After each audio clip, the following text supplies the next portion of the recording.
mengajak Julian bercanda seperti biasanya. Julian bersikap dingin. Saat ini hati Julian masih kacau dan sakit hati dengan sikap Mama Lestari dan Rafael. Julian malah menunjukkan sikapnya di hadapan Safira, sehingga membuat Safira penuh tanda tanya. Semenjak keluar dari penjara, Julian bersikap dingin. Bukan berarti Julian tidak mencintai Safira. Saat ini Julian pun sangat kecewa dengan dirinya yang tidak bisa menjaga Safira dan Mama Gina, sehingga Julian sakit hati dengan fitnahan dari Mama Lestari dan Rafael. Di pemakaman, Rafael membawa Mama Lestari untuk menunjukkan makam anak mereka, dan ternyata itu semua bohong. Ketahuan Mona telah membohongi Rafael dan Mama Lestari. Ternyata anak Mona dan Rafael masih hidup. Mona hanya membohongi Rafael dan memberikan makam yang palsu. Kini pun Mama Lestari murka dan marah besar kepada Rafael karena Rafael sudah bisa dibohongi oleh Mona.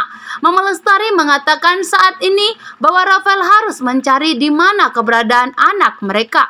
Mama Lestari tidak mau tahu. Berbagaimanapun caranya, Rafael harus bisa menemukan di mana keberadaan anak Rafael dan Mona saat ini. Mama Lestari tidak terima jika Mona telah membohongi Rafael dan Mama Lestari dan sengaja ingin menjauhkannya. Di sini kembali Romi malah mengganggu Tante Wulan. Romi mengatakan sampai kapanpun dan sampai kiamat pun Romi tidak akan pernah mau menceraikan Tante Wulan. Alfa pun sangat kecewa dan semakin murka kepada Romi. Ternyata Romi orangnya sangat licik. Apalagi Romi telah menfitnah Alfa dan Tante Wulan telah berselingkuh. Di sini pun puncak kemarahan Alfa tidak terbendung. Alfa sangat murka kepada Om Romi karena telah berani menfitnah Alfa dengan Tante Wulan di hadapan pengacara bahwa Tante Wulan dan Alfa sedang berselingkuh. Safira kembali mengajak Julian dan bermanja-manja di hadapan dan dipelukan Julian. Ternyata Julian tidak mau jika Safira menyentuh lukanya Julian. Di sini pun Julian menolak tangan Safira. Safira pun sangat tercengang atas sikap Julian. Julian selalu menghindar dari Julian itu karena ada luka di badannya Julian. Julian pun tidak mau jika Safira mengetahui luka yang ada di tubuhnya. Julian tidak ingin Safira kecewa dan sedih dengan penderitaan yang dialami Julian saat mendekam 5 bulan di penjara. Julian tidak mau Safira bersedih. Di rumah sakit, Mona pun mengunjungi anaknya yang sedang prihatin saat ini yang telah lahir prematur. Ternyata Rafael pun mengetahui di mana keberadaan anak mereka. Sedangkan Mona berusaha untuk menghindari agar Rafael dan Mama Lestari tidak mengambil anaknya dari pelukan Mona. Rafael pun mempunyai rencana licik, ingin mengambil anak mereka dan akan memisahkannya dari Mona atas kebohongan Mona yang telah membohongi Mama Lestari dan Rafael. Saat ini pun Mona sangat bahagia.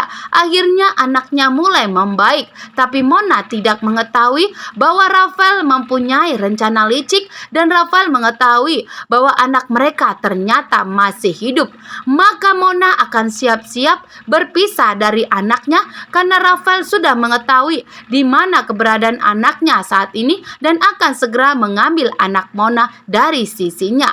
Di kantor, di sini pun terjadi gempa yang begitu dahsyat sehingga semua karyawan berlarian dan hampir Jenna pun terjatuh. Julian langsung sigap menarik tangan Jenna sehingga mengakibatkan jantung Jenna pun berdebar kencang. Jenna pun saat ini sangat baper karena tangannya telah disentuh oleh Julian, lelaki yang dikaguminya selama ini atas kebaikan Julian kepada Jenna yang begitu perhatian dan membela Jenna di hadapan teman-temannya. Dan sampai sekarang pun Jenna sangat kagum dengan kebaikan dan ketampanan Julian. Jenna pun jantungnya saat ini berdebar kencang dan tidak karuan karena disentuh dan berhadapan dan bertatapan dengan Julian lebih dekat lagi. Selama ini Jenna tidak pernah berhadapan dengan lelaki lain, tapi kali ini Julian menatap mata kedua Jenna sehingga Jenna pun jantungan dan deg-degan. Terima kasih.